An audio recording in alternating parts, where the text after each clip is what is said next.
ദൈവത്തെ മഹത്വപ്പെടുത്തുവാനായി Ave Maria prayer ministry ഒരുക്കിയിരിക്കുന്ന തിരുഹൃദയ വണക്കമാസ പ്രാർത്ഥനയിലേക്ക് സ്നേഹപൂർവ്വം ദൈവനാമത്തിൽ സ്വാഗതം ചെയ്യുന്നു. പ്രാർത്ഥിക്കും തോറും ദൈവം നിങ്ങളുടെ അരികിലേക്ക് കടന്നു വരും. നിന്നെ തലോടും, നിന്നെ സ്നേഹിക്കും. പ്രാർത്ഥന നിരതരായി കർത്താവിൻ്റെ സന്നിധിയിൽ നമുക്കായിരിക്കാം. ഭാഗ്യസമ്പൂർണമായി ജീവിതം കഴിക്കണമെന്നാണ് എല്ലാ മനുഷ്യരുടെയും ആഗ്രഹം. എന്നാൽ യഥാർത്ഥ സൗഭാഗ്യവും സംതൃപ്തിയും എവിടെയാണെന്ന് ഗ്രഹിച്ചിരിക്കുന്നവരുടെ സംഖ്യ വളരെ ചുരുക്കമാണ്. ശാശ്വതമായ സൗഭാഗ്യം എവിടെയായിരിക്കുന്നുവെന്ന് സ്നേഹം നിറഞ്ഞ പിതാവായ ഈശോയോട് നമുക്ക് ചോദിക്കാം. അപ്പോൾ സർവഗുണസമ്പന്നനായ നാഥൻ നമ്മോട് ഇപ്രകാരം പറയും: എൻ്റെ സ്നേഹവും ഭാഗ്യവും സന്തോഷവും ആനന്ദവും എല്ലാം എൻ്റെ പിതാവിലും അവിടുത്തെ മഹിമയും ശക്തിയും പ്രചരിപ്പിക്കുന്നതിലും ആകുന്നു. സ്നേഹശൂന്യമായ എൻ്റെ ആത്മാവേ, നീ ഇവ കേൾക്കുന്നില്ലയോ? നിന്റെ ഭാഗ്യം ലോകനേട്ടങ്ങളിലും ശരീരേച്ഛയിലും സമർപ്പിക്കുന്നുവെങ്കിൽ അവയൊന്നും നിന്നെ ഭാഗ്യവാനാക്കുവാൻ മതിയാകുകയില്ല.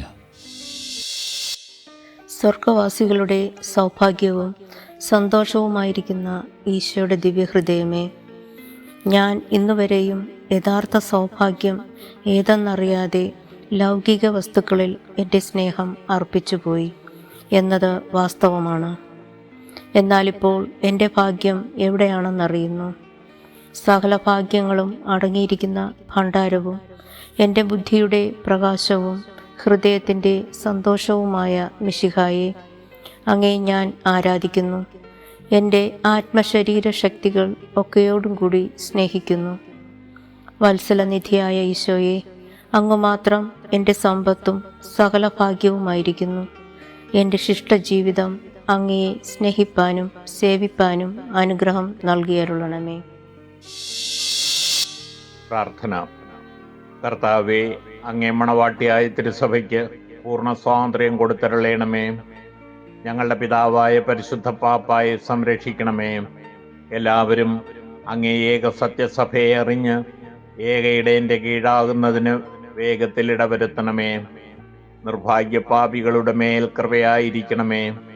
അനുഗ്രഹത്തിൻ്റെ അമ്മയായ മറിയമേ, ദിവ്യഹൃദയത്തിൻ നാഥേ, ഞാൻ അപേക്ഷിക്കുന്നതും ആഗ്രഹിക്കുന്നതുമായ സകല വരങ്ങളും അങ്ങേ ശക്തമായ മധ്യസ്ഥതയിൽ ശരണപ്പെട്ട് അങ്ങ് വഴിയായി ലഭിക്കുമെന്ന് പൂർണ്ണമായി ഉറച്ചിരിക്കുന്നു.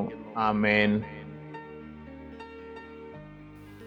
ദൈവമാണ് സാക്ഷാൽ സൗഭാഗ്യ കേന്ദ്രം എന്ന് മനസ്സിലാക്കിയ വിശുദ്ധ ഫ്രാൻസിസ് അസീസി എൻ്റെ ദൈവം എനിക്ക് സമസ്തവും എന്ന് ഇടപെടാതെ നിലവിളിച്ചിരുന്നു. ഇപ്രകാരം തന്നെ വിശുദ്ധ Bernard, Alphonse Liguori, Francis Xavier, Francis സയാരസ്, ലൂയിസ് എന്നീ പുണ്യവാന്മാരും വിശുദ്ധ കത്രീന, ത്രേസ്യ, ചെറുപുഷ്പം എന്നീ പുണ്യപതികളും അവരുടെ ഭാഗ്യവും സന്തോഷവും ദൈവത്തിലും മനുഷ്യരുടെ നേരെയുമുള്ള സ്നേഹത്തെ പ്രതി നിത്യബലിയായി തീർന്ന ദിവ്യകാരുണ്യനാഥൻ്റെ തിരുഹൃദയത്തിലുമാണ് ദർശിച്ചത്. വിശുദ്ധ കുർബാനയെ ആരാധിക്കുന്നതിലും സ്നേഹിക്കുന്നതിലും ശുശ്രൂഷിക്കുന്നതിലുമായിരുന്നു ഇവരൊക്കെ സൗഭാഗ്യം ദർശിച്ചിരുന്നത്. ഈശോയിൽ നിന്ന് അകന്നു പോകാതിരിക്കാൻ പ്രാർത്ഥനാനിരതരായി, കർത്താവിൻ്റെ സന്നിധിയിൽ പ്രാർത്ഥനാനിരതരായി ദൈവേച്ഛയ്ക്ക് കാതോർത്തുകൊണ്ട് നമുക്ക് കാത്തിരിക്കാം. കർത്താവായ ദൈവം നിങ്ങളേവരെയും അനുഗ്രഹിക്കുമാറാകട്ടെ. ആമേൻ. തിരുഹൃദയം തിരുഹൃദയം യേശുവിൻ ഹൃദയം തിരുഹൃദയം തിരുഹൃദയം തിരുഹൃദയം